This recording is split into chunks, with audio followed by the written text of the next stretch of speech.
A renúncia de Mikhail Gorbachev e o fim da União Soviética. Vamos falar agora ao vivo de Moscou com o repórter Pedro Bial. Acabou. A União Soviética, criada em 1922 como o primeiro Estado comunista da história, agora é só isso, história.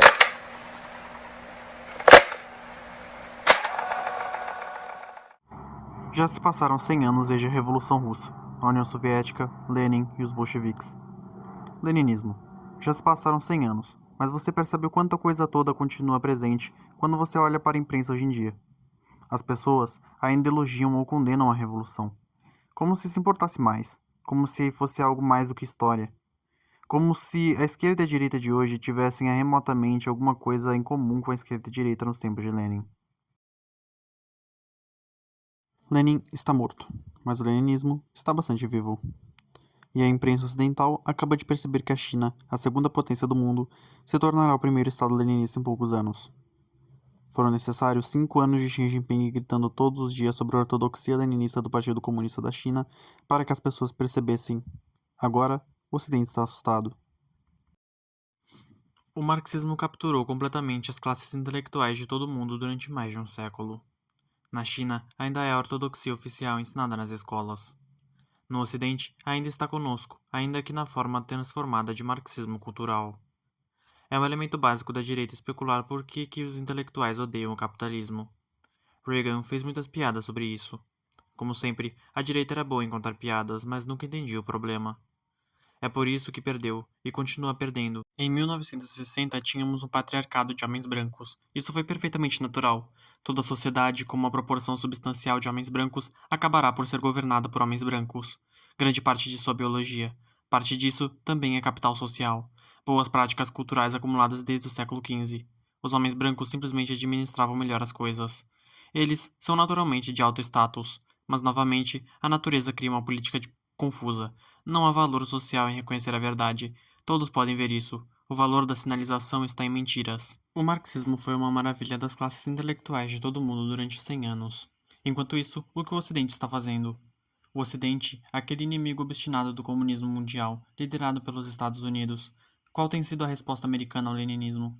Olha a sua volta. Leia a Vox. Liga a TV. Ok, já chega. Quem tem status elevados no Ocidente hoje? Mulheres, homossexuais, transexuais, muçulmanos, negros. Há até movimentos de apoio a deficientes e gordos. O que o progressismo está a gerir é um hiperleninismo, o leninismo biológico. Um Estado, como qualquer outra organização, e mais que qualquer outra, quer fazer as coisas, quer crescer, expandir o seu poder e influência, e assim o feudalismo levou ao absolutismo, e o absolutismo levou ao liberalismo. Os estados liberais eram fortes, tinham um exército de burocratas e receitas fiscais com as quais os estados feudais só podiam sonhar. Mas, embora fossem eficazes, eram uma bagunça. Os intelectuais do século XVIII e XIX estavam cheios de entusiasmo com todas as coisas que conseguiam fazer. Todos aqueles planos de engenharia social, utopia na Terra, parecia tão viável, e, no entanto, nunca conseguiram fazê-lo através do processo político. Eles simplesmente não conseguiam. Os políticos e burocratas simplesmente não foram suficientemente leais. O faccionalismo constante e lutas internas tornaram impossível qualquer reforma real. O feudalismo é bom em gerar lealdade, já o liberalismo é horrível nisso, e a lealdade é muito importante. O Ocidente está assustado porque o leninismo é eficaz. O próprio estabelecimento da União Soviética foi um feito sobre-humano. Foi algo surpreendente e toda a intelectualidade do mundo ocidental ficou maravilhada durante muitas décadas. O Partido Comunista era leal. Eles fizeram as coisas, todas as coisas estúpidas que o Politburo aprovou foram feitas. Sim, demorou um pouco para alcançar esses resultados. Stalin teve que matar muita gente, mas não foi através do terror e da crueldade que o Partido Comunista funcionou. O Partido Comunista tinha um sistema político que funcionava. Ainda funciona hoje na China. Você deve ter notado como as pessoas no Ocidente hoje falam sobre a China nesses mesmos termos. A China faz as coisas de forma rápida e barata. A China adquiriu o maior sistema ferroviário de alta velocidade do mundo no tempo em que leva para cavar um túnel em Boston. E por não muito mais dinheiro. Isso não é uma coincidência. Isso é o leninismo em ação. Qualquer organização quer combater a entropia e garantir sua estabilidade e reprodução. O liberalismo, historicamente, tem se mostrado incapaz deste quesito. O leninismo foi a primeira solução para este problema.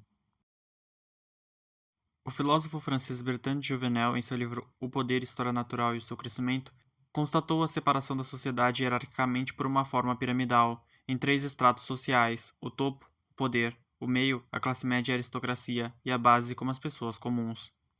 Poder é uma forma fácil de entender a parte superior deste modelo de sociedade. A natureza de onde o poder é centralizado. Podemos vê-lo em toda a nossa sociedade hoje, no Ocidente, onde o poder pode ser concentrado através da natureza do Estado e do gerencialismo. O autor neorreacionário Chris Bond, em seu livro Nêmesis, o modelo jouveliano versus o modelo liberal das ordens humanas, reformula a tese identificando e classificando o topo como centro, o meio como subsidiária e a base como a periferia. A periferia, clientes de baixa renda, dependem do poder do Estado para alcançar seus objetivos, confortos e desejos. E dessa forma, argumenta Juvenal que sempre haverão incentivos para erradicar todas as outras formas de poder que poderiam desafiar o seu próprio. O intermediário tem muito mais pontos para se preocupar, pois há aqueles que se alinham com o poder, ou têm a sua riqueza por natureza de relação com o Estado. Mas sempre há aqueles que alcançaram a ascensão econômica de forma independentes, que podem ser caracterizados como a pequena burguesia ou os kulaks. O leninismo é obviamente o socialismo aplicado. O socialismo já era enorme antes mesmo de Lenin existir. E o fato de o marxismo ter sido e ainda ser tão popular não se deve apenas ao patrocínio soviético. O socialismo funciona hackeando o módulo cálculo social que os humanos têm em nossos cérebros. Lembre-se que os humanos se preocupam profundamente com status. Status é o que impulsiona o comportamento humano.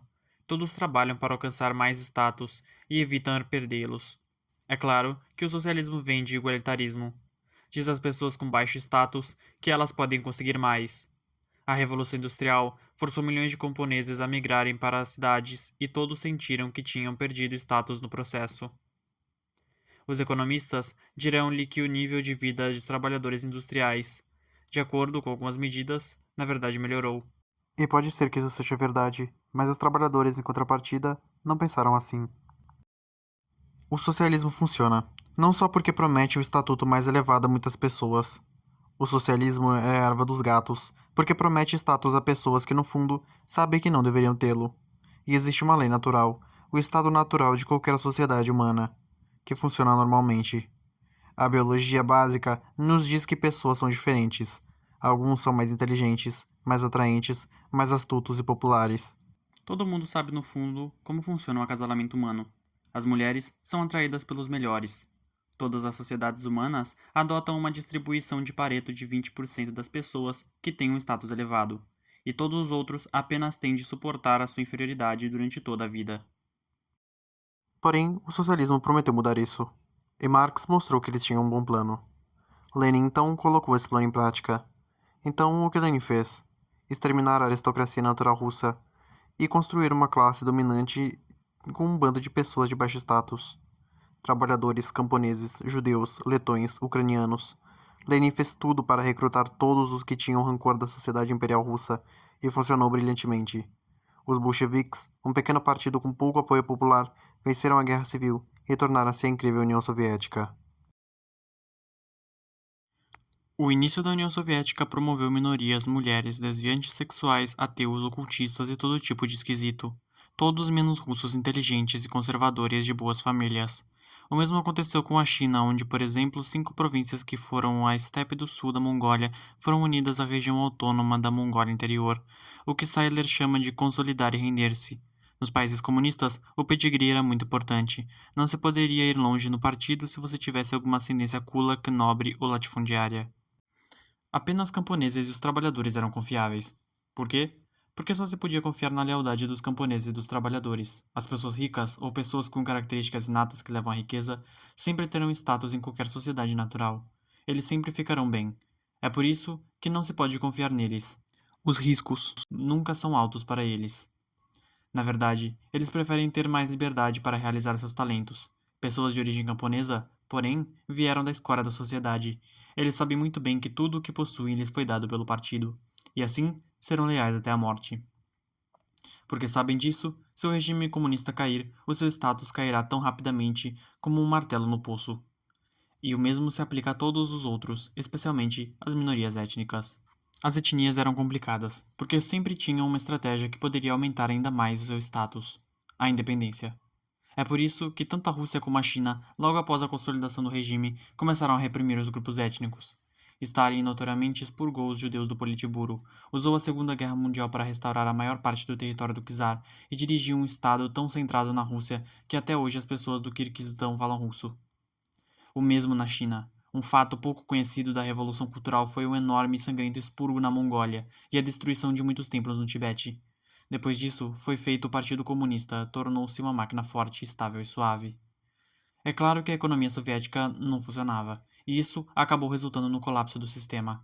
Mas como a China demonstrou, o planeamento central é ortogonal à política leninista. A China, é claro, precisava saber, pois vinha administrando uma burocracia centralizada há milhares de anos.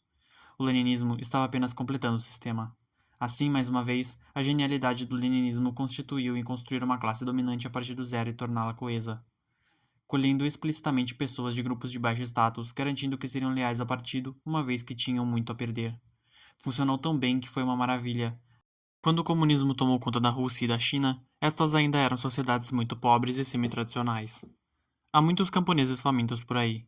Portanto, você poderia dirigir um partido leninista apenas com base nos ressentimentos de classe. Nunca se esqueça da luta de classes, mal gostava de dizer.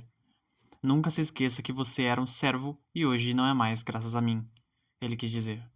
No Ocidente, porém, em 1945, quando a paz e a ordem foram impostas pelos Estados Unidos, a economia tinha melhorado a tal ponto que a luta de classe simplesmente não funcionava como uma geradora de lealdade. A vida era boa, todo o proletariado podia comprar um carro e até férias. A sociedade tradicional estava morta, as antigas escalas de status baseadas na linhagem familiar e na riqueza baseada na terra também estavam mortas. O Ocidente, em 1960, era uma sociedade rica e industrial meritocrática, onde o estatuto se baseava no talento, na produtividade e na capacidade natural de alguém para se integrar na classe dominante. É claro que a política liberal continuou uma bagunça. Não há coesão numa classe dominante que não tem bons incentivos para se unirem. Mas é claro que o incentivo ainda existe. Uma classe dominante coesa pode monopolizar o poder e extrair de toda a sociedade para sempre. O fantasma de Lenin está sempre presente. E assim, o movimento da história continuou a inclinar-se na direção de Lenin. O Ocidente começou a construir uma estrutura de poder leninista, não abertamente como um plano consciente.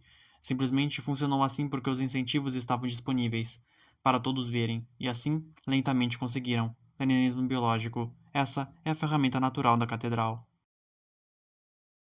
Se você vive em uma sociedade livre e seu status é determinado pelo seu desempenho natural, então segue-se para construir uma classe dominante leninista coesa é necessário recrutar aqueles que têm um status naturalmente baixo. A estratégia bioleninista pode ser resumida na dinâmica de low and high versus middle. O poder utiliza da periferia para a tomada e a manutenção do poder consolidado. A periferia, a casta baixa, necessita do Estado para obter status. A classe subsidiária não é totalmente dependente do Estado. Estes são naturalmente de alto status. Então é daqui que surgem as potenciais reações contra o poder. E é reprimindo a classe subsidiária que o Estado mina qualquer manifestação que possa desafiar o seu poder e mantenha a estabilidade do regime. O fantasma de Lenin está sempre presente, e assim o movimento da história continua a inclinar-se na direção de Lenin.